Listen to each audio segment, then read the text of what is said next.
I'm Jordan Hayes, 31, and for 6 years I wore an orange jumpsuit for a crime that destroyed my life. Everyone believed I was the monster who attacked an innocent woman outside that downtown bar. The judge, the jury, my own family, they all saw a violent criminal who deserved to be locked away. But what they didn't see was the security camera tucked behind the dumpster, recording every second of that night. When that footage finally surfaced, it didn't just prove my innocence. It revealed a conspiracy that would shake our entire justice system. The truth wasn't just hidden, it was buried by people who swore to protect it. What I discovered about that night, about the lies that sent me away, about the system that failed me, it changed everything I thought I knew about justice. If you've ever felt powerless against a system designed to break you, like and subscribe. For Stories That Show Truth has a way of fighting back.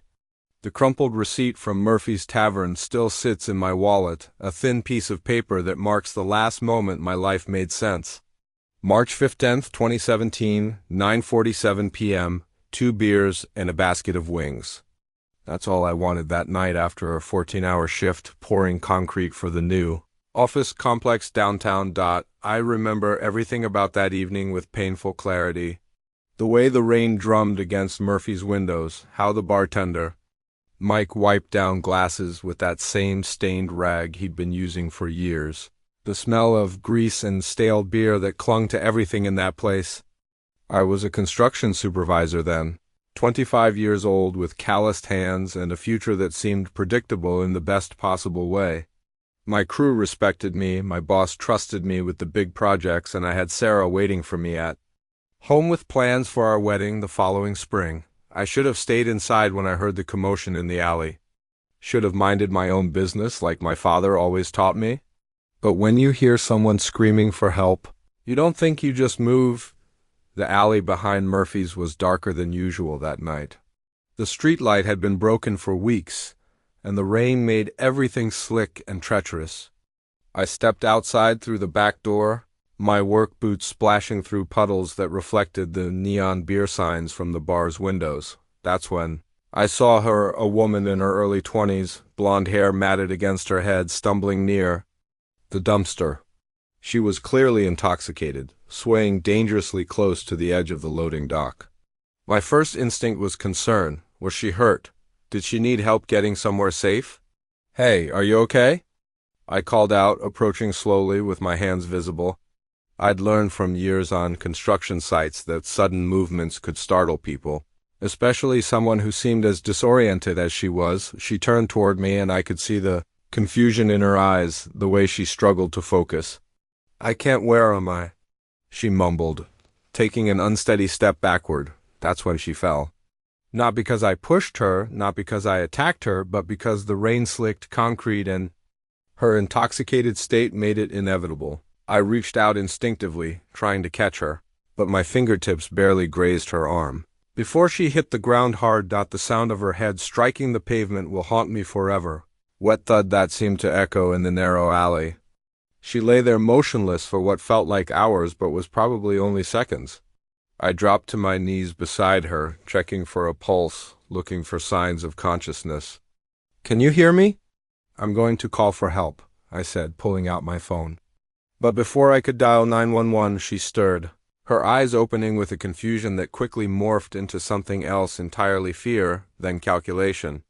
You pushed." "Me," she whispered, her voice gaining strength with each word. "Help! Someone help me!" "No, I didn't touch you." "You fell. I was trying to help." But she was already screaming, her voice carrying through the alley and into the street beyond. "He attacked me. He tried to rape me." The words hit me like a physical blow. I stumbled backward, my hands raised in a gesture of surrender that would later be interpreted as guilt. "That's not what happened. I was trying to help you." Within minutes, the alley filled with people, bar patrons, nearby workers, anyone drawn by her screams. I saw their faces change as they took in the scene, a woman on the ground, bleeding from a head wound, pointing at a man standing over her. In their eyes, I transformed from Good Samaritan to predator in an instant. When the police arrived, I was still trying to explain what really happened. But Officer Martinez took one look at the scene and made his decision. "The woman," I later Learned her name was Rachel Kent, had given him a detailed account of how I'd approached her in the alley, how I'd grabbed her and tried to force myself on her, how I'd pushed her down when she resisted. None of it was true. But truth, I was about to learn, was far less important than perception. The handcuffs clicked shut around my wrists with a finality that made my stomach drop. As Officer Martinez read me my rights, I kept thinking this had to be some kind of mistake, that once we got to the station and I could explain properly, someone would see the truth. I was wrong about everything. The interrogation room at the 5th Precinct was smaller than it looked on television, maybe 8 feet by 10 feet, with cinderblock walls painted in institutional beige and a metal table bolted to the floor. The fluorescent light overhead buzzed constantly, casting harsh shadows that made everyone look guilty of something. Detective Ray Morrison entered the room like he owned it, which in many ways he did. He was a 20-year veteran with graying temples and the kind of mustache that went out of style in the 80s, but somehow worked for him. His reputation preceded him. Morrison was the guy who closed cases, who got confessions, who made the department look good when the media came calling. "Jordan Hayes," he said, settling into the chair across from me without offering a handshake or even basic courtesy. "Hell of a night you've had." "Detective, I think there's been a serious misunderstanding. Let me stop you right there." Morrison opened a manila folder thick with papers I couldn't see. "We've got witness statements, we've got the victim's account, and we've got you at the scene. What we don't have is your side of the story, yet." For the next 8 hours, Morrison chipped away at my certainty like water wearing down stone. He had a technique: start friendly, build rapport, then slowly introduce inconsistencies until the suspect began to doubt their own memory. I'd seen it in movies, but experiencing it firsthand was something else entirely. "Now, Jordan, can I call you Jordan? Rachel Kent says you approached her in that alley with clear intent. She says you grabbed her arm, tried to force her to the ground. She's got the bruises to prove it." "I never grabbed her. She was falling and I tried to catch her." "Funny thing about trying to catch someone," Morrison interrupted, leaning back in his chair, "usually leaves fingerprints on their clothing. Fabric evidence? You know what we found on Rachel's jacket? Skin cells under her fingernails. Your skin cells, Jordan." My mouth went dry. "That's impossible. I never wait when she fell, maybe." I brushed against her trying to help, brushed against her or grabbed her and she fought back. Morrison's voice remained conversational, but his eyes had gone cold, because defensive wounds tell a pretty clear story. The transcript of that interrogation, which I would read years later, shows how methodically Morrison built his case. Every question was designed to corner me, to make me doubt what I knew to be true. When I insisted I was trying to help, he asked why I didn't call 911 immediately. When I said I was about to call when she started screaming, he pointed out that my phone records showed no attempted call to emergency services. "Look, son, I've been doing this for 20 years. I've seen good people make bad choices. Maybe you'd been drinking. You were at a bar, after all. Maybe you saw an attractive woman who seemed vulnerable, and for just a moment you let your judgment slip. It happens. What doesn't happen is people taking responsibility for their actions. I am taking responsibility. I'm telling you exactly what happened. What you're telling me is a story about how you're the hero who just happened to be in the wrong place at the wrong time. But heroes don't usually end up with the victim's blood on their shoes." I looked down at my work boots, and there it was, a dark stain I hadn't noticed before. Rachel's blood from when I knelt beside her, trying to help. In Morrison's narrative, it became evidence of my guilt. By hour 6, I was exhausted, confused, and beginning to wonder if maybe I had misremembered something. Morrison was a professional, and I was just a construction worker who'd never been in trouble with the law. He introduced witnesses I'd never seen before, a couple who claimed they saw me follow Rachel into the alley, a homeless man who swore he heard her scream, "Stop," before the attack. These people have no reason to lie, Jordan. They don't know. They don't know Rachel. They're just telling us what they saw. And what they saw was you attacking an innocent woman? When I asked for a lawyer, Morrison's demeanor shifted subtly. "Of course, that's your right. But I have to tell you, Jordan, asking for a lawyer this early makes you look guilty. Like you've got something to hide. Is that the message you want to send?" I was 25 years old, scared, and completely out of my depth. I thought asking for a lawyer would make me look guilty, just like Morrison said. I thought if I just kept telling the truth, eventually someone would believe me. Another mistake in a night full of them. By the time my court-appointed attorney arrived the next morning, I had signed a statement that Morrison had carefully crafted to sound like my words while actually supporting the prosecution's version of events. The lawyer, a harried public defender named Janet Kim, who looked like she hadn't slept in days, glanced at the statement for maybe 30 seconds before shaking her head. "This is bad, Jordan. This is really bad. They've got witness testimony, physical evidence, and now they've got you admitting to being in the alley, to making contact with the victim. We need to talk about a plea deal." That was the moment I realized the system I'd always believed in, the justice system that was supposed to protect the innocent, had already decided I was guilty. The only question left was how many years of my life it would cost me. The court stenographer's notes from my trial read like a master class in character assassination, documenting how the justice system can transform an innocent man into a convicted felon through nothing more than skillful manipulation and willful blindness to the truth. Janet Kim, my public defender, met with me exactly 3 times before the trial began.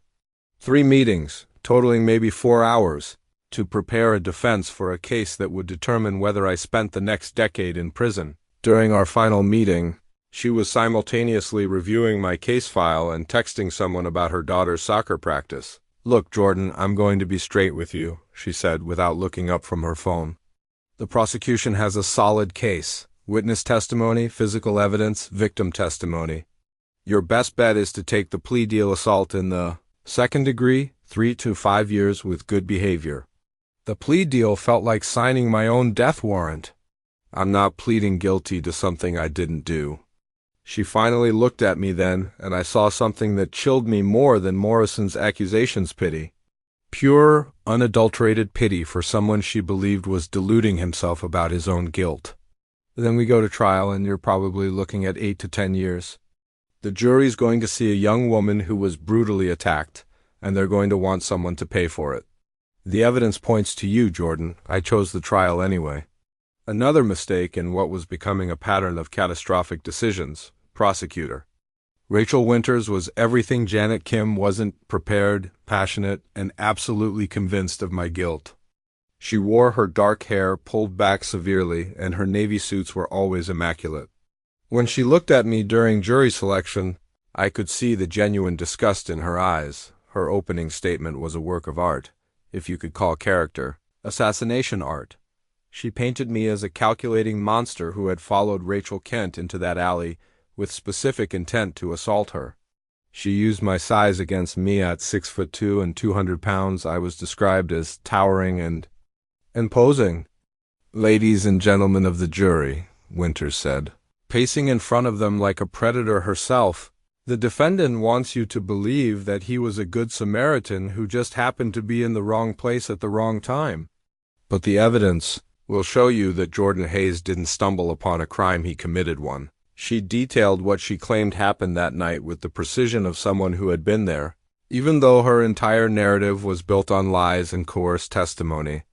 According to Winters, I had been watching Rachel Kent inside Murphy's tavern, waiting for my opportunity. Janet's defense strategy, if it could be called that, seemed to be hoping the prosecution would somehow prove my innocence for her. She barely cross-examined witnesses, failed to present any character witnesses on my behalf, and when she did speak, it was with all the enthusiasm of someone reading a grocery list. The witnesses who testified against me were devastating in their certainty. Maria Santos, a server from Murphy's, claimed she saw me stalking Rachel Kent inside the bar before following her outside. I had no memory of even seeing Rachel inside the bar, but Maria was positive. "I saw him looking at her," Maria testified, pointing directly at me. "He was sitting at the end of the bar, nursing his beer, but his eyes were always on her. When she got up to use the restroom, he watched her go. When she came back, he watched her sit down. It made me uncomfortable, the way he was staring. None of it was true. I had been focused on my own problems that night, exhausted from work, thinking about wedding plans Sarah and I had been making, completely oblivious to other patrons. But Maria's testimony was compelling because she believed it herself.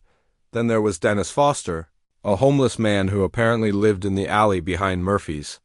He testified that he heard Rachel scream, "No, stop, please don't," before the attack. His testimony was emotional, compelling, and according to what I learned years later, completely fabricated. "I was trying to sleep behind them dumpsters," Foster said, his voice shaking with apparent emotion. "Been sleeping rough for 3 years, and that alley's usually quiet at night. But then I heard this girl screaming, begging someone to stop. Made my blood run cold, it did. But it was Rachel Kent's testimony that truly sealed my fate. She took the stand wearing a simple blue dress, her blonde hair framing a face that still bore fading bruises from her fall. When Prosecutor Winters guided her through the events of that night, the entire courtroom was riveted. "I had been drinking," Rachel admitted, her voice barely above a whisper. "I know that was stupid, but I was going through a difficult time. A recent breakup. I just wanted to forget for a while." She described leaving Murphy's through the back door to get some air, how she had felt dizzy and disoriented. Then, according to her testimony, I appeared. "He seemed nice at first," she continued, dabbing at her eyes with the tissue. "He asked if I was okay, if I needed help. I thought he was being kind. But then his whole demeanor changed, like a switch had been flipped." The courtroom was silent except for the scratching of the stenographer's machine capturing every lie. I told him I was fine, that I didn't need help. But he grabbed my arm hard, and when I tried to pull away, he got angry. His grip tightened, and he said I was too drunk to know what I wanted. When I tried to scream, he pushed me. I remember falling backward, and then this horrible pain when my head hit the concrete. Everything went black, and when I came to, he was standing over me. I was so scared, I thought I was going to die. Janet's cross-examination was a joke. She asked a few perfunctory questions about Rachel's alcohol consumption, suggested that her memory might be impaired, and then sat down without challenging any of the major elements of her testimony. When my turn came to testify, I told the truth as clearly and completely as I could. I explained about hearing someone in distress, about finding Rachel near the dumpster already intoxicated and disoriented, about her accidental fall and my attempts to help, but truth, I learned, was no match for a skilled prosecutor with a predetermined narrative. Prosecutor Winters destroyed me on cross-examination with methodical precision. Every answer I gave was twisted, every explanation was questioned. Every attempt to clarify was treated as evidence of deception. "Mr. Hayes, you expect this jury to believe that Miss Kent just happened to fall and injure herself in exactly the same way she would have if you had pushed her? She was drunk, the pavement was wet from the rain, it was an accident. How convenient for you that this accident occurred in a dark alley where there were supposedly no witnesses to contradict your version of events. I didn't plan anything. I heard someone who sounded like they were in trouble, and I went to help. Trying to help by following an intoxicated young woman into a secluded area where no one could see what you were really doing." The questions kept coming, each one designed to make me look more guilty, more calculating. By the time Winters was finished with me, I felt like I had confessed to the crime all over again. Even though I had told nothing but the truth, the jury deliberated for 6 hours. When they returned with their verdict guilty on all counts, I felt something inside me break that I wasn't sure could ever be repaired. The judge sentenced me to 6 years in state prison, and as the bailiff led me away in shackles, I caught sight of Sarah in the gallery. She was crying, her face a mask of grief and confusion. When our eyes met across the courtroom, she looked away quickly. That was the last time I saw her for almost 4 years. The last time I would see the woman I had planned to marry looking at me with anything other than pity or fear. The prison intake medical evaluation documented my complete psychological collapse in clinical terms. "Subject exhibits signs of severe depression and anxiety," wrote Dr. Patricia Hendricks.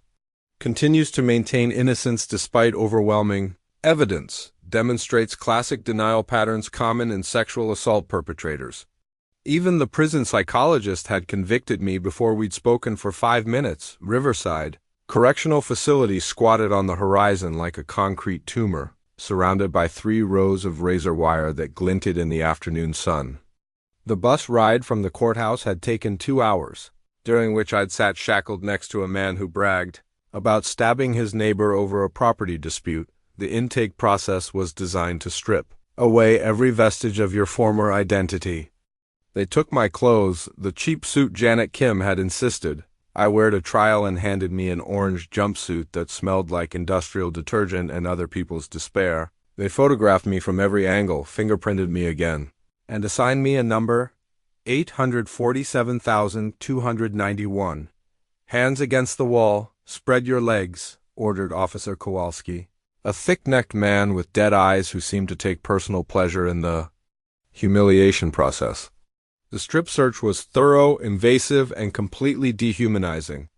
"Welcome to paradise, fresh meat," he said with a grin that revealed missing teeth. Cell Block D was a 3-story nightmare of concrete and steel, with 60 cells arranged along 2 sides of a central corridor. The noise was overwhelming, constant shouting, the clang of metal doors, televisions blaring from the common area. The smell was worse: unwashed bodies, disinfectant, and something else I couldn't identify but would later learn was the particular odor of hopelessness. My cell was 8 feet by 12 feet, containing 2 narrow bunks, a metal toilet with no seat, and a small sink that dispensed lukewarm water when it worked at all. My cellmate was already there when Officer Kowalski shoved me inside. "Well, well," said the man sitting on the lower bunk. "Looks like they finally sent me some company." Tommy Calabrese was 53 years old and had been incarcerated for the past 18 years for armed robbery and aggravated assault. He was short and wiry, with graying hair and intelligent eyes that seemed to take in everything. Most importantly, as I would learn, Tommy was one of the few lifers in Riverside who commanded genuine respect from both inmates and guards. "First time inside?" Tommy asked, though he obviously knew the answer. "Yeah," I managed to say. "What did they get you for?" I hesitated. "In prison, your crime defined you more than your name or your personality. Some crimes carried respect: armed robbery, drug dealing, even murder under the right circumstances. Other crimes made you a target. Assault," I said finally. "Assault on who?" "A woman, but I didn't do it. I was trying to help her." "Stop." Tommy's voice cut through my explanation like a blade. "First rule of survival in here: never claim innocence. Doesn't matter if you're guilty or not. The moment you start saying you're innocent, people think you're weak, delusional, or both. And weak men don't last long in a place like this."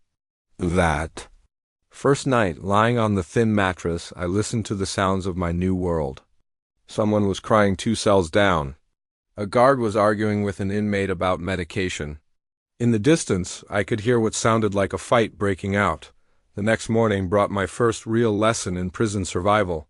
I was standing in line for breakfast when a massive man covered in tattoos stepped in front of me. Curtis Washington ruled Cell Block D through a combination of physical intimidation and genuine psychopathy. "You're the new boy," Curtis said, looking me up and down. "Heard you like to put your hands on women." The cafeteria went quiet.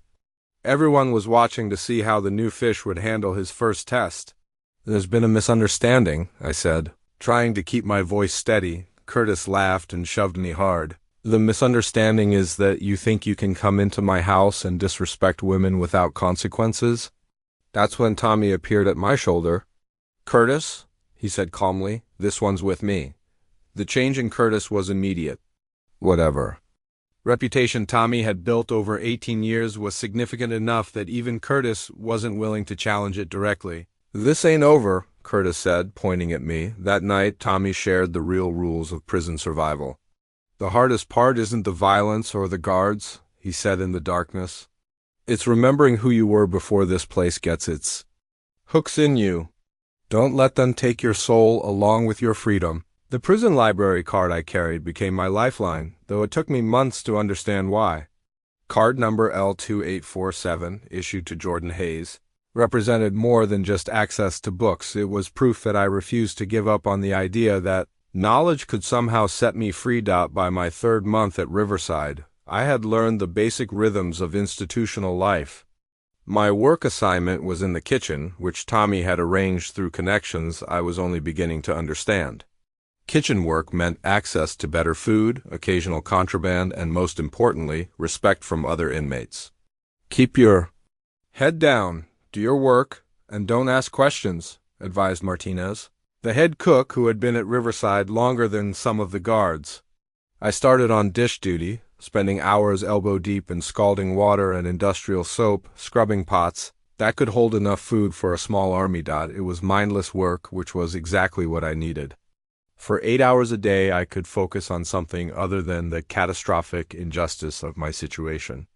The steam from the dishwashers created a fog that made the kitchen feel separate from the rest of the prison, almost peaceful, but it was during my off hours that I began to truly adapt. Tommy had convinced me to start spending time in the library.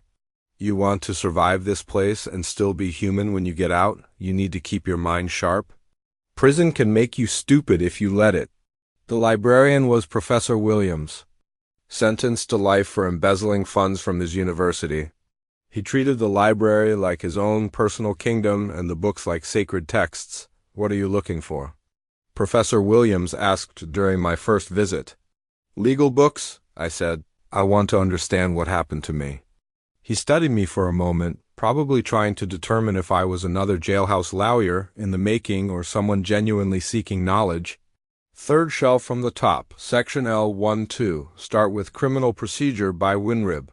But be warned, learning, the law and understanding justice are two very different things. I spent every free moment reading cases, studying procedure, learning about appeals and evidence and the 1,000 ways the system could fail an innocent person.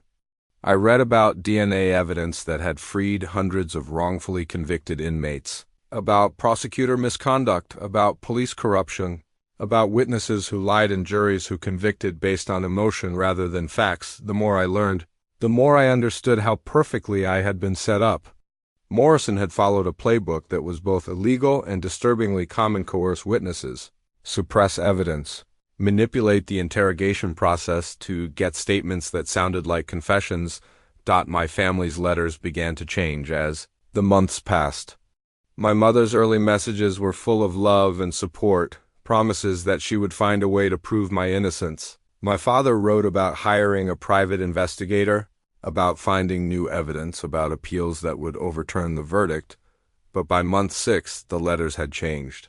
The private investigator had found nothing. The appeals attorney had explained that new trials were almost impossible without new evidence. My parents' savings were depleted and their faith in my innocence was beginning to waver. Maybe, my mother wrote in a letter that felt like a knife to the chest, you should consider the possibility that you don't remember everything about that night. Maybe you had been drinking more than you thought. The important thing is that you get help and accept responsibility for your actions. I read that letter 3 times before the implications sank in. My own mother was suggesting that I might actually be guilty, that my protestations of innocence were either lies or delusions. Tommy found me that night sitting on my bunk, staring at the letter in my hands. Bad news from home? He asked. I handed him the letter. Tommy read it silently, his expression never changing, then folded it carefully and handed it back. Families can be the cruelest judges of all, he said finally. They know you better than anyone, which means they think they can see through any lie you might tell. When they decide you're guilty, it hurts worse than any jury verdict. Over the following weeks, the letters from home became less frequent. Sarah's letters stopped entirely. My father's messages became shorter, more formal, until they read like duty correspondence rather than expressions of love. The isolation was almost more painful than the original conviction, but I refused to accept it. Every day in the library was an act of defiance against the system that had destroyed my life. I might be trapped in a cage, but my mind was still free, and I intended to use it to find a way out. The Suicide Watch incident report documented my complete breakdown in clinical terms. Inmate 847,291 found in cell at 0347 hours, with bedsheet fashioned into noose. Inmate appeared disoriented and expressed desire to end the pain placed on. Immediate suicide watch per protocol. 3 years into my sentence, I had reached the point where death seemed like the only escape from a life that had become unbearable. The news that broke me arrived on a Tuesday morning in October, delivered with the casual cruelty that characterized all prison communications. Hayes, visitor, announced Officer Kowalski. Though his tone suggested this wasn't going to be the kind of visit anyone would want, the woman waiting for me in the attorney consultation room was someone I'd never seen before, middle-aged, professional, with the kind of expensive clothes that suggested she wasn't a public defender. "Mr. Hayes, my name is Linda Grover. I'm an attorney representing Sarah Chun." The name hit me like a physical blow. Sarah had taken back her maiden name, erasing even the small connection we'd maintained through shared identity. "I'm here to inform you that my client is seeking to dissolve all remaining legal and financial connections between you. She's also asked me to deliver this personally." She handed me an envelope with my name written in Sarah's familiar handwriting. Inside was a wedding invitation, elegant, expensive, everything Sarah had dreamed our wedding would be. Except the groom's name wasn't Jordan Hayes, it was Michael Thompson, a man I'd never heard of but who was apparently going to marry the woman I'd planned to spend my life with that night. I fashioned a noose from my bedsheet. The irony wasn't lost on me. I was about to become another casualty of a system that had already killed my spirit. Tommy found me just as I was testing the knots. "What the hell are you doing?" he demanded, grabbing the sheet from my hands. "I can't do this anymore, Tommy. Everyone thinks I'm guilty. Even Sarah's moved on. What's the point?" Tommy sat heavily on his bunk, still holding the twisted bedsheet. "You want to know what the point is? The point is that somewhere out there is the truth about what happened to you. And if you're dead, that truth dies with you. The truth doesn't matter. No one cares about the truth, maybe not today, but someday someone might. And when that day comes, you need to be alive to see it." The guards found us talking and immediately placed me on suicide. Watch 72 hours in a padded cell with a paper gown and constant observation. Dr. Linda Foster. The prison psychologist visited me daily during those 3 days. Unlike the intake psychologist who had dismissed my claims of innocence, Dr. Foster actually listened. She was young for her position, maybe early 30s, with kind eyes behind wire-rimmed glasses. "Tell me about the night you were arrested," she said during our first session. For the first time in 3 years, someone wanted to hear my version of events without judgment. I told her everything, about trying to help Rachel, about the coerced confession, about the witnesses who lied. "I believe you," she said when I finished. Those 3 words were like oxygen to a drowning man. Someone finally believed me. "But believing you and proving it are different things," she continued. "The question is, what are you going to do with the rest of your sentence? Are you going to waste away feeling sorry for yourself, or are you going to fight?" Tommy was waiting when I returned to our cell. "So, you still planning to check out on me?" "No," I said, meaning it for the first time. "I'm going to fight this thing, somehow." "Good, because I'd hate to break in a new cellmate. They never fold their clothes right." The legal aid application form I filled out was my last desperate attempt to find competent representation. Samantha Cross was 28, fresh out of law school, and working for pennies at the state legal aid office. When she first visited me, I could see the skepticism in her eyes. Another inmate claiming innocence. Another sob story she'd heard 100 times before. "Mr. Hayes, I've reviewed your case file. The evidence against you was substantial. What makes you think there's grounds for appeal?" Because I didn't do it," I said simply. She'd heard that before, probably from every client she'd ever represented. But something in my demeanor made her pause. Perhaps the calm certainty in my voice rather than the desperate pleading she usually encountered. "Walk me through that night again, every detail." For the next hour, I recounted everything I remembered. Samantha took detailed notes, occasionally asking clarifying questions that my original attorney never bothered with. She wanted to know about the timeline, about the physical evidence, about the witnesses who had testified against me. "There are some inconsistencies," she admitted finally. "The timeline doesn't quite work. And some of these witness statements seem suspiciously similar, like they were coached." Her pen stopped moving as she looked up at me with new interest. "The police report says you were intoxicated, but the blood alcohol test taken 4 hours later showed you were barely over the legal limit. If you'd been drinking heavily, as the prosecution claimed, your back should have been much higher." This was the first time anyone had questioned the basic facts of the case, rather than simply accepting them as gospel truth. "Will you help me?" She was quiet for a long moment, tapping her pen against her notepad while she considered the implications of taking on a case that would consume months of her time for no compensation. I'll look into it. But understand, I'm doing this pro bono, which means I have limited resources. If we find nothing substantial, that's the end of it. That's all. I'm asking for a fair investigation. Don't get your hopes up, Mr. Hayes. The appeals process is brutal, and overturning a conviction requires new evidence that's almost impossible to find years after the fact. But something in her voice told me she was already invested, thinking like a detective rather than just a layer going through the motions. There's one more thing, I said as she gathered her papers. Dr. Foster, the prison psychologist, she believes me too. She might be willing to speak with you. Samantha nodded, making a note. I'll contact her, and Mr. Hayes? Call me Samantha. If we're going to do this, we're going to do it as a team. Over the following weeks, Samantha dove into my case with the intensity of someone who had found her calling. She requested copies of all police reports, witness statements, and court transcripts. She interviewed Dr. Foster, who provided a psychological profile that contradicted the prosecution's portrayal of me as a violent predator. Dr. Foster's assessment is compelling, Samantha told me during our next meeting. She's documented your consistent behavior patterns over 4 years.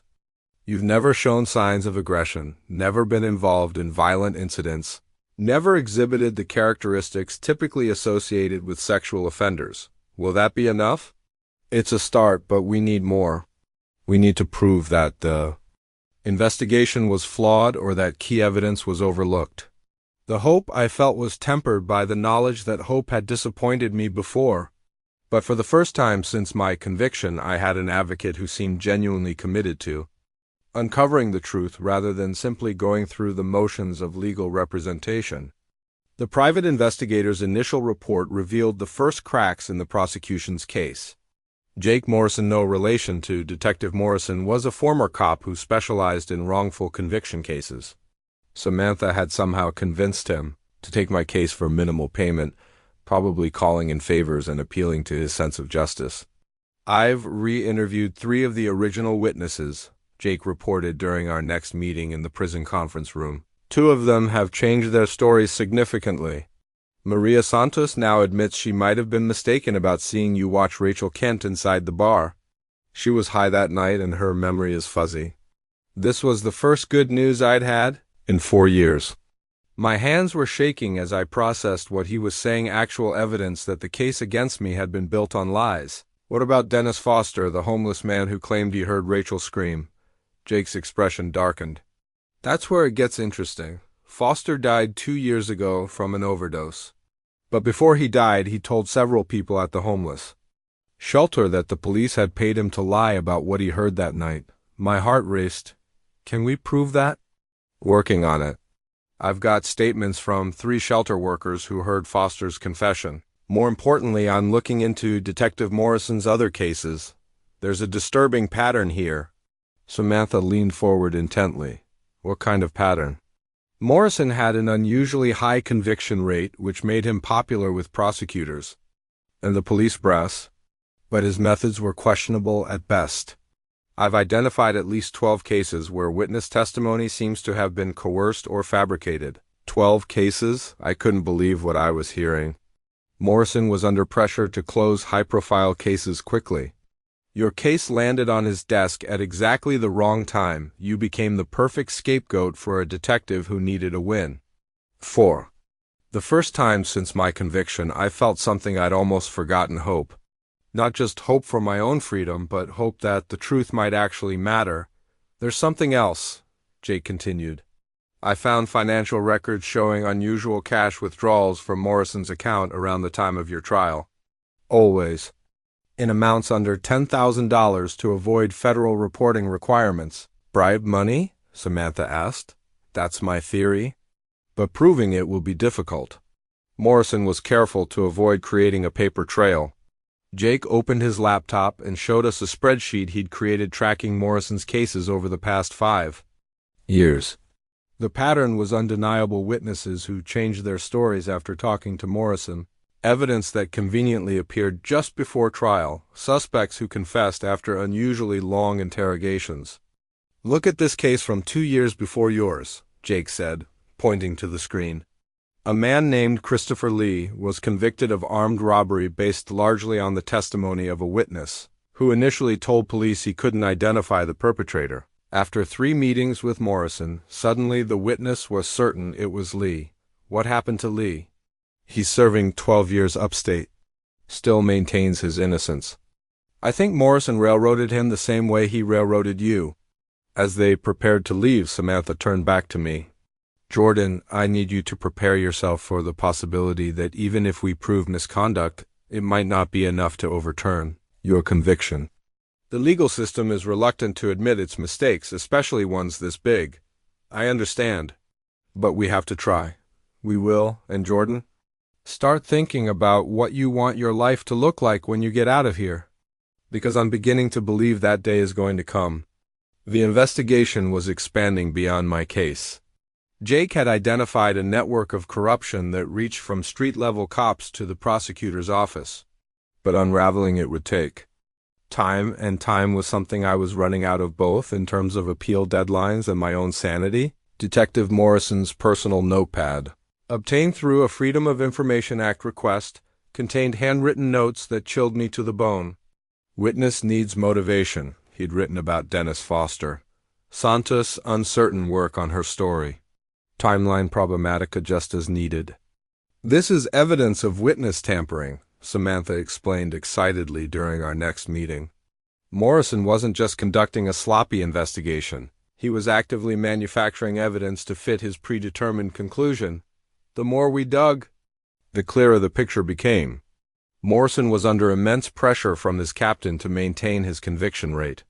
A promotion to detective sergeant was within reach if he could close a few more high-profile cases successfully. My assault case had become his ticket to advancement. There's something else, Jake added, sliding another document across the table. I found connections between Prosecutor Winters and Morrison that go way beyond professional collaboration. The credit card receipts and hotel records painted a picture I hadn't expected. Morrison and Winters had been having an affair during my trial. She had a personal interest in making sure his cases stuck, and he had motivation to give her whatever evidence she needed, regardless of its authenticity. Can we prove the affair? I asked, though part of me felt sick thinking about how my life had been destroyed by 2 people more concerned with their relationship than justice. Credit card receipts, hotel records, testimony from a court clerk. Who saw them together? It's circumstantial, but it establishes motive for collaboration and misconduct. The corruption went deeper than I'd imagined. My conviction wasn't just the result of police incompetence or prosecutorial overzealousness. It was the product of a deliberate conspiracy between 2 people who were willing to sacrifice an innocent man for their careers and their relationship. We're building a strong case for misconduct, Samantha said.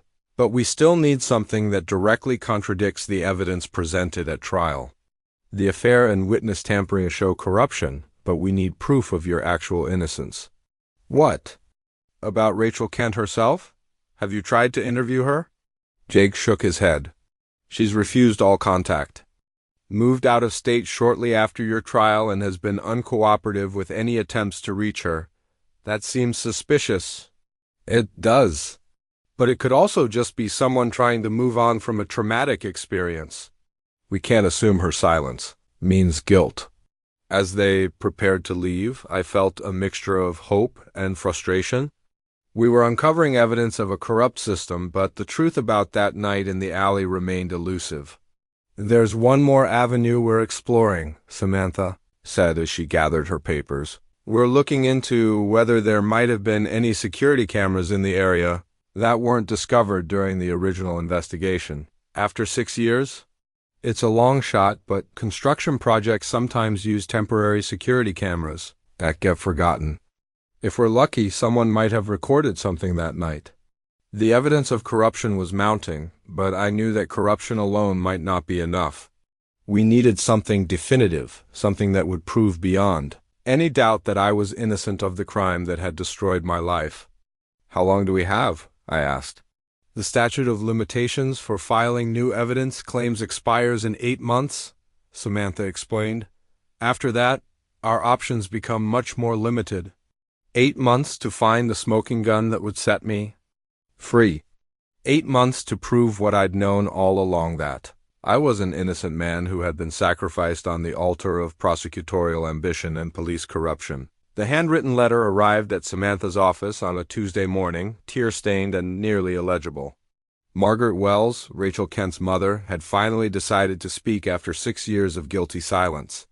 "My daughter has borderline personality disorder," she wrote in shaky handwriting. "She's made false accusations before against teachers, neighbors, even family members. I should have spoken up during your trial, but Rachel threatened to cut me out of her life completely if I said anything." Samantha read the letter to me over the phone, her voice tight with excitement and anger. Margaret's confession detailed a pattern of behavior that went back to Rachel's teenage years. She accused her high school guidance counselor of inappropriate contact, Margaret continued in the letter. The charges were dropped when inconsistencies emerged in her story.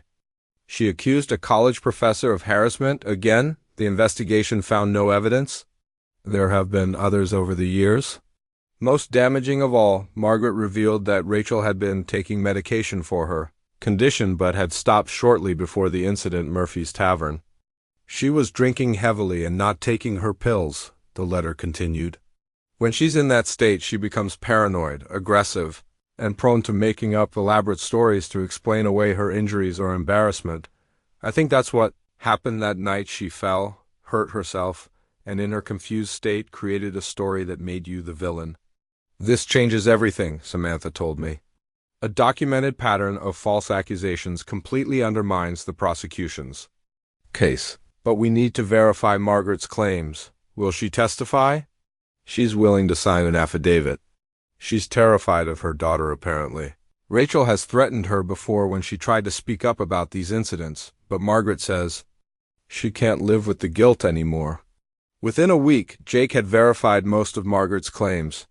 The high school incident was documented in school records.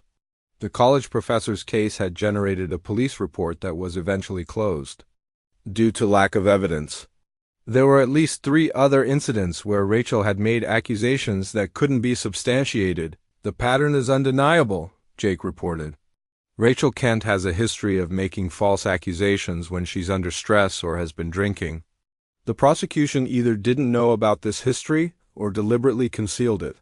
"How did they miss this during the original investigation?" I asked. "They didn't look," Samantha said grimly. "Morrison was so convinced he had his man that he never bothered to investigate the victim's background. He took her word as gospel and built his case around it. For the first time in 6 years, I felt like the truth was finally coming to light. But I also felt a strange sadness for Rachel Kent. Mental illness wasn't her fault, but the lives she'd destroyed with her accusations, mine included, were real casualties of a system that failed everyone involved." "What happens now?" I asked. "Now we file for a new trial based on newly discovered evidence," Samantha explained. "Between the witness tampering, the prosecutor misconduct, and Rachel's history of false accusations, we have grounds to challenge your conviction. And if we lose, then we appeal. And if that fails, we take it to federal court. Jordan, I'm not giving up on this. The evidence is too strong and the injustice is too obvious. We're going to get you out of there." Margaret Wells' courage in coming forward had given us the missing piece we needed. Her daughter's mental illness didn't excuse the destruction she had caused, but it explained it. And more importantly, it provided the reasonable doubt that should have prevented my conviction in the first place. The building demolition notice seemed like routine paperwork until construction worker Pete Santos made an extraordinary discovery. While clearing debris from the alley behind Murphy's Tavern, he found a security camera hidden behind the dumpster, exactly where Rachel Kent had fallen 6 years earlier. "I almost threw it away," Pete told Jake over the phone. "But something made me check if it still worked." The camera was damaged from weather, but the storage unit was intact. Jake drove to the construction site immediately, his heart racing, with the possibility that we might finally have the smoking gun we needed.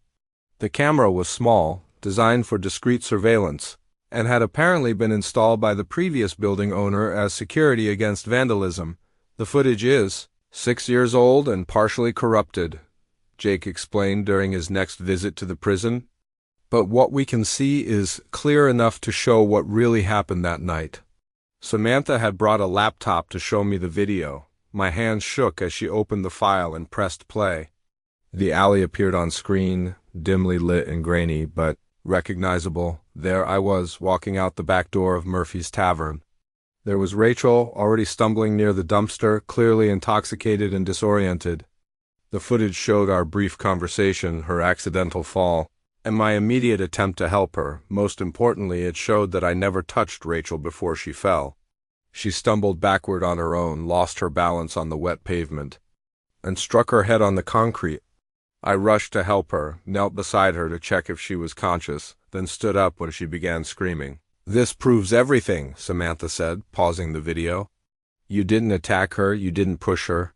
You were exactly where you said you were, doing exactly what you said you were doing." But the most shocking revelation came in the final moments of the footage. After Rachel began screaming for help, the camera captured her looking directly at the lens.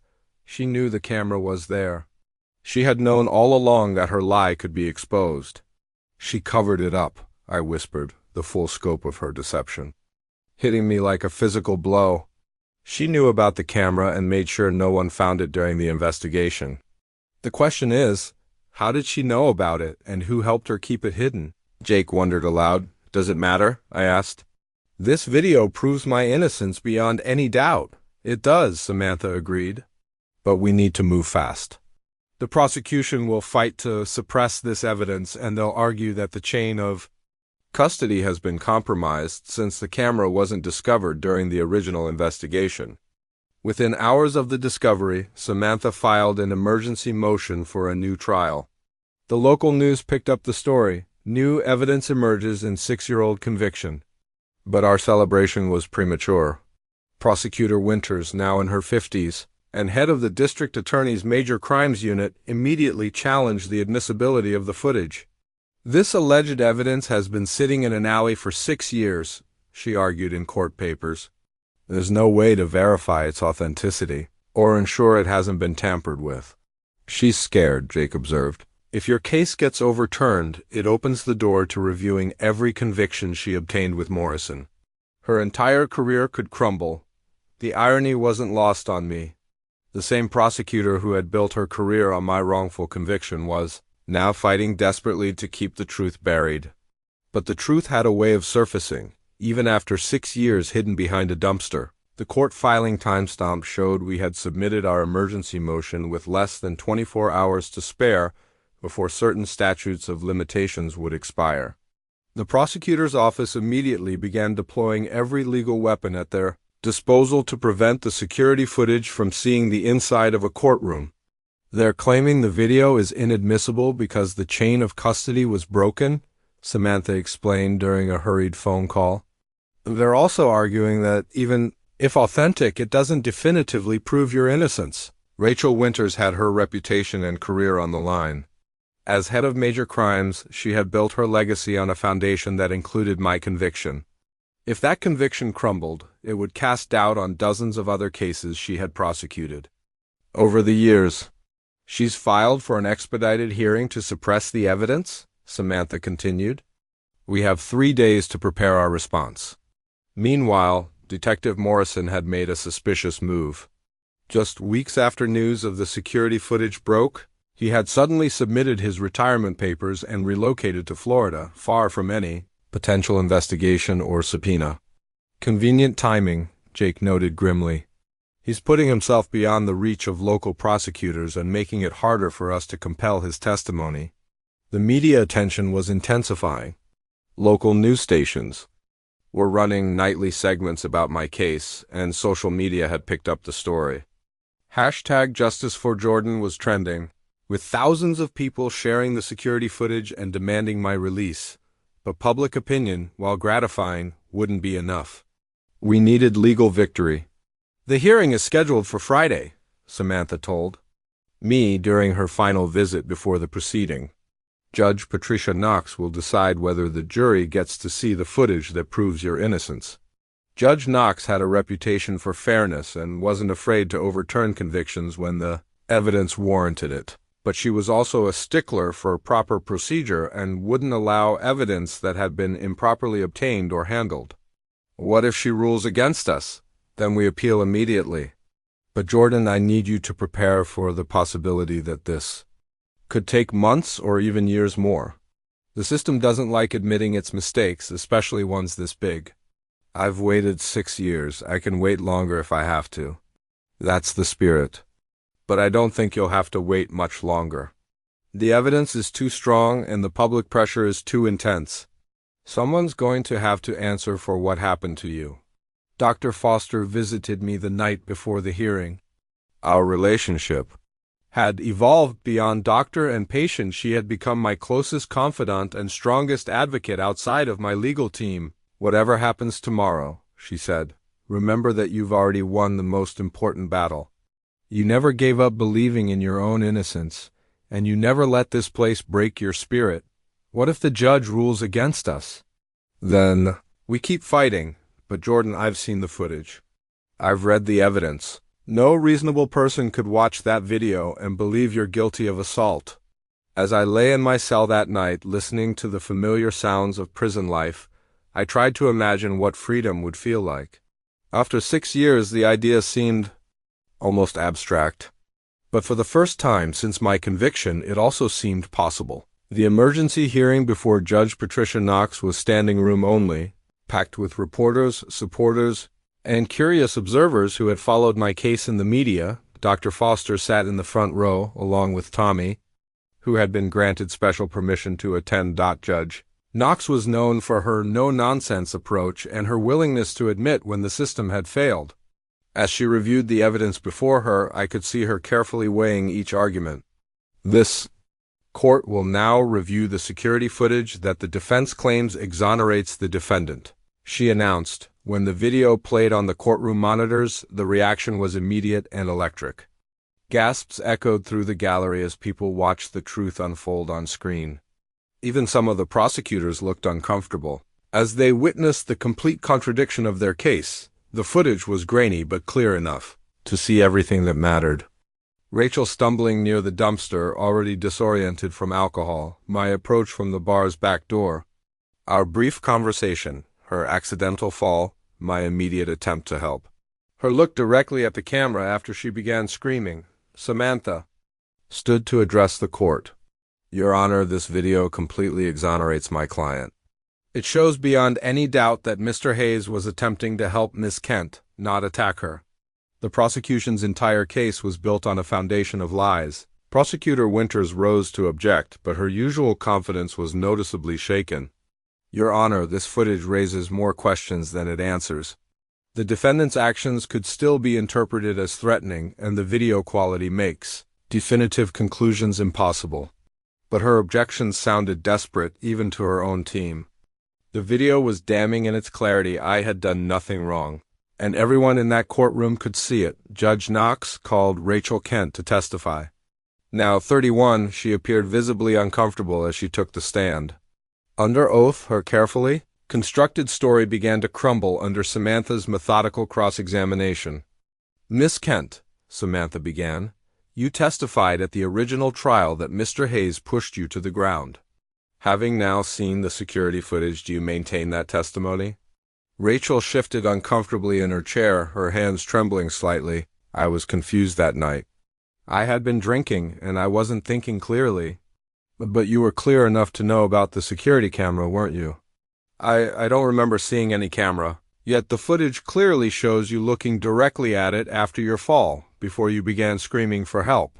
The courtroom was silent as Rachel struggled to answer. Her composure began to crack under the weight of her lies being exposed on national television.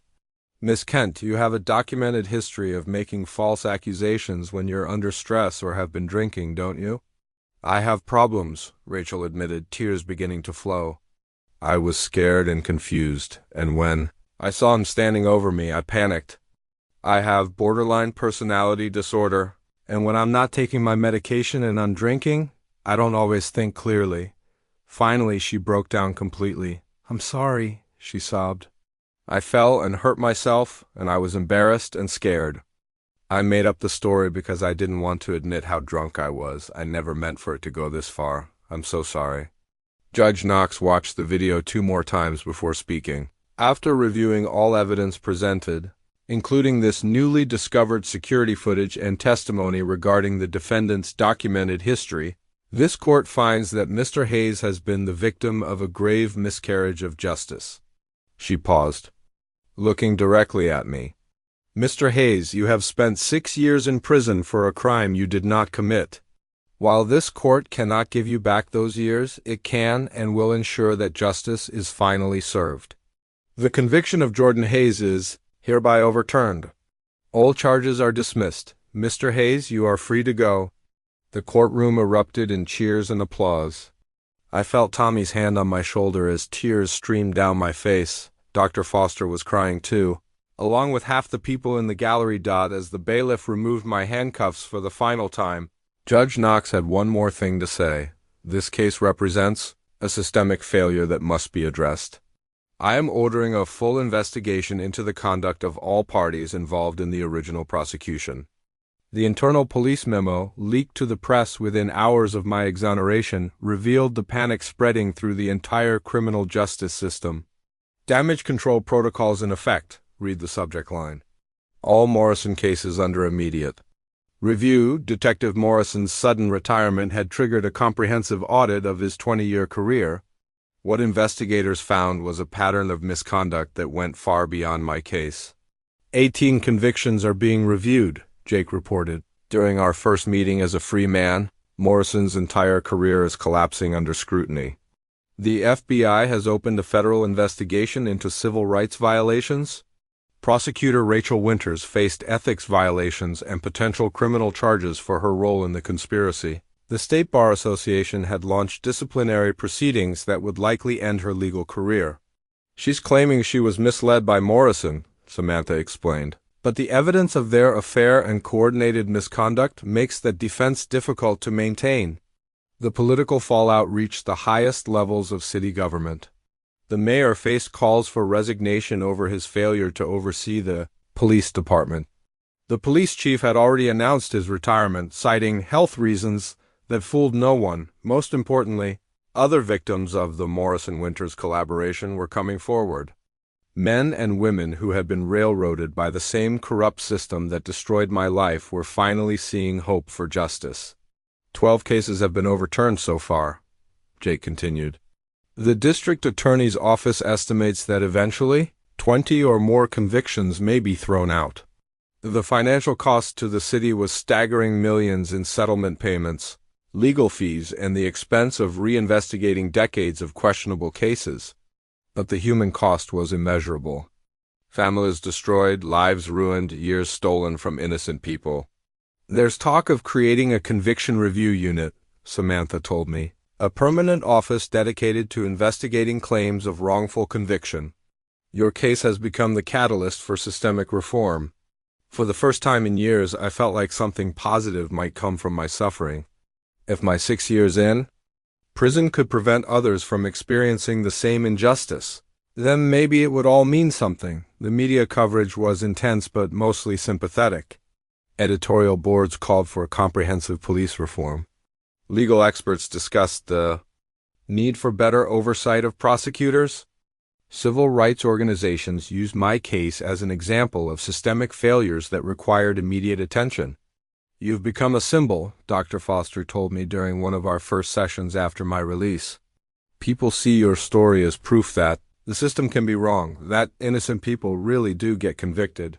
I never wanted to be a symbol. I just wanted my life back. I know. But sometimes circumstances choose us rather than the other way around. The question is, what are you going to do with the platform you've been given? Detective Morrison was eventually arrested in Florida and extradited to face federal charges. The man who had destroyed so many lives would finally face justice himself, though it came years too late for his victims. The conviction reversal order was brief but decisive. The conviction of Jordan Hayes is hereby overturned due to prosecutorial misconduct and newly discovered evidence. The defendant is ordered released immediately. Walking out of the courthouse, as a free man, felt surreal after 6 years behind bars. The world had changed dramatically. Smartphones dominated every conversation. Social media platforms I'd never heard of controlled public discourse. And the construction industry I'd once known had evolved beyond recognition. My parents waited outside, tears streaming down their faces. The reunion was bittersweet. 6 years of lost time stretched between us like a chasm that apologies couldn't bridge. "We're sorry," my mother whispered as she hugged me. "We should have believed you. We should have fought harder." "You're here now," I said, meaning it. "That's what matters." But not everyone was ready to welcome me back. Sarah had built a new life across the country with her husband and 2 young children. When I called her, the conversation was awkward and brief. "I'm glad you're free, Jordan," she said carefully. "I always hoped the truth would come out eventually. But my life is different now. I hope you understand." I did understand, even though it hurt. She had moved on because she had to, not because she stopped caring. Sometimes the greatest act of love is letting someone go. The media attention was overwhelming. Interview requests flooded in from national news programs, documentary filmmakers, and book publishers. Everyone wanted a piece of my story, but fame felt hollow when weighed against the years I'd lost. "Take your time," Dr. Foster advised during one of our sessions. She had left the prison system and was now helping me readjust to life outside. "You don't owe anyone your story until you're ready to tell it." The simplest tasks felt foreign after 6 years of institutional living. Grocery shopping overwhelmed me with choices. Restaurants seemed impossibly loud. Technology had advanced so quickly that I felt like a time traveler from the past. "It's normal," Dr. Foster assured me. "Institutional syndrome affects everyone who's been incarcerated for extended periods. Your brain adapted to a controlled environment, and now it has to readapt to freedom." The financial settlement negotiations were already underway. My new attorney estimated I could receive upwards of $10 million from the city and state. But no amount of money could restore my 20s, repair my relationship with Sarah, or erase the trauma of wrongful imprisonment. "What will you do now?" everyone asked, as if freedom came with an instruction manual. The truth was, I had no idea. At 31, I was starting over completely, trying to rebuild an identity that had been shattered 6 years earlier. But for the first time since that night outside Murphy's Tavern, I felt hopeful about the future. Tommy was released on parole 2 months after my exoneration. I helped him find housing and a job, returning the favor of someone who had saved my life when I needed it most. "Prison changes you," he said as we sat in my temporary apartment, watching the sunset through windows that had no bars. "The question is whether it makes you bitter or better." Looking back, I realized that my 6 years in prison had indeed changed me, but not in the way the system intended. Instead of breaking me, it had revealed strengths I never knew I possessed. The civil lawsuit filing ran to over 200 pages, seeking $50 million in damages from the city, police department, and prosecutor's office. But more importantly than the money, it demanded systemic changes to prevent future wrongful convictions. "This isn't just about compensation," my attorney explained during our strategy session. "It's about accountability and reform. We want mandatory recording of all interrogations, independent oversight of prosecutors, and better training for defense attorneys." The city wanted to settle quickly and quietly, hoping to minimize publicity and avoid admitting wrongdoing. But I insisted on a public trial that would expose every detail of the corruption that had destroyed my life. "The public has a right to know how badly the system failed," I told reporters gathered outside the courthouse. "If we settle in secret, nothing changes." Other victims of Detective Morrison's misconduct joined our class action lawsuit, creating a powerful coalition for change.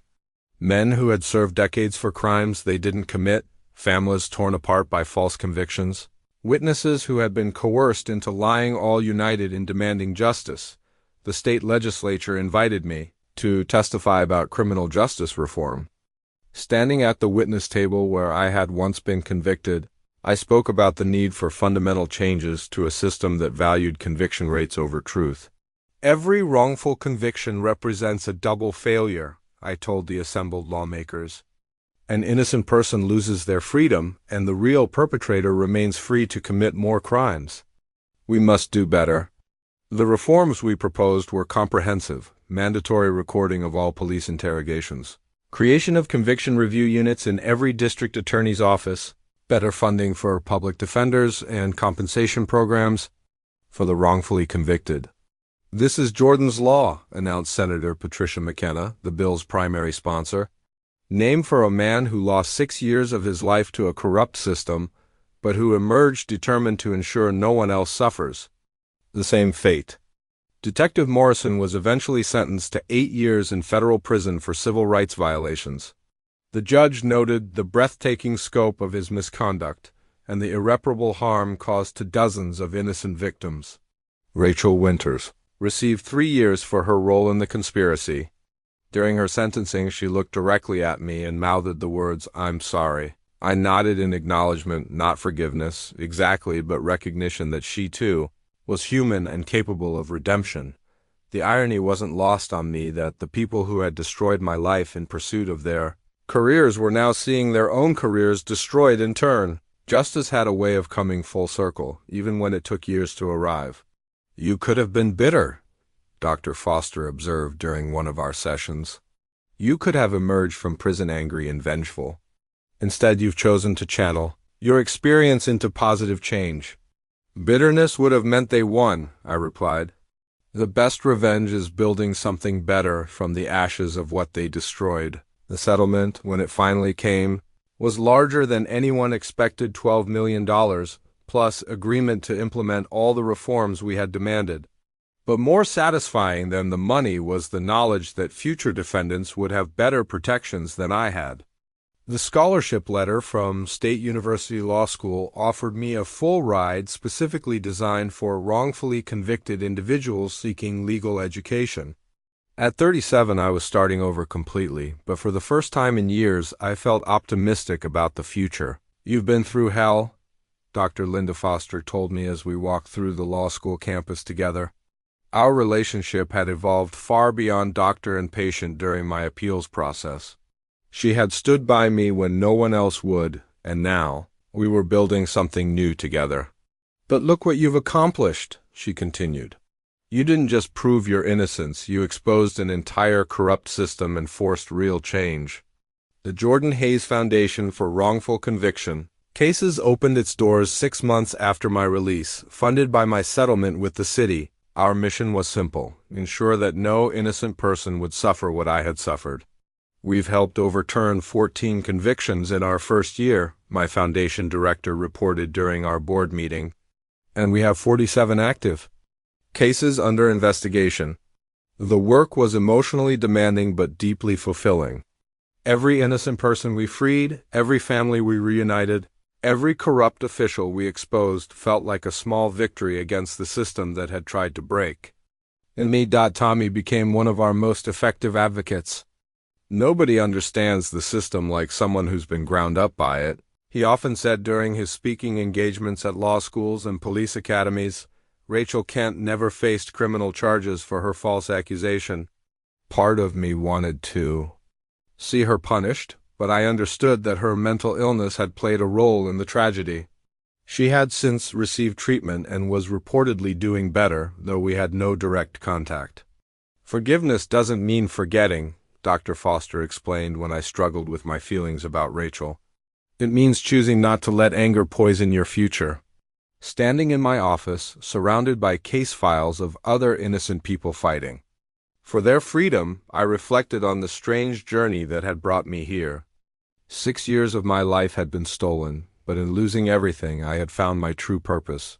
"The most powerful victories come from our most devastating defeats," I told a group of law students during a guest lecture. "My story isn't just about proving innocence, it's about finding meaning in suffering and turning personal tragedy into social change."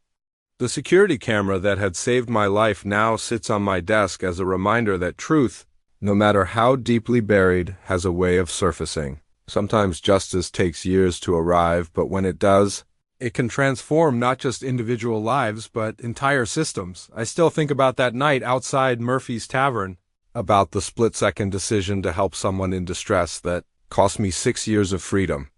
I don't regret that decision. Helping others is who I am, who I've always been. The system may have failed me, but it didn't change my fundamental belief in doing what's right. Today, the Jordan Hayes Foundation operates in 12 states, and Jordan's Law has been passed in 8. We freed 37 innocent people and counting. Each victory a small step toward a more just world. Dr. Foster and I were married last spring in a small ceremony attended by Tommy, Samantha, Jake, and the dozen foundation staff members, who had become our chosen family. It wasn't the life I had planned at 25, but it was the life I was meant to live. Sometimes the greatest gift of suffering is the wisdom and purpose it can create. My 6 years in prison weren't wasted. They were preparation for this moment, this mission, this chance to ensure that truth and justice aren't just ideals, but realities we fight for every single day. The truth really does set you free, just not always in the way you expect. It freed me to help others, to fight a system that treats justice like a game, and to prove that even the most devastating injustice can be transformed into something meaningful. Sometimes redemption comes not from forgetting the past, but from using it to build a better future. And that future, I've learned, is worth every moment of the hell it took to get here.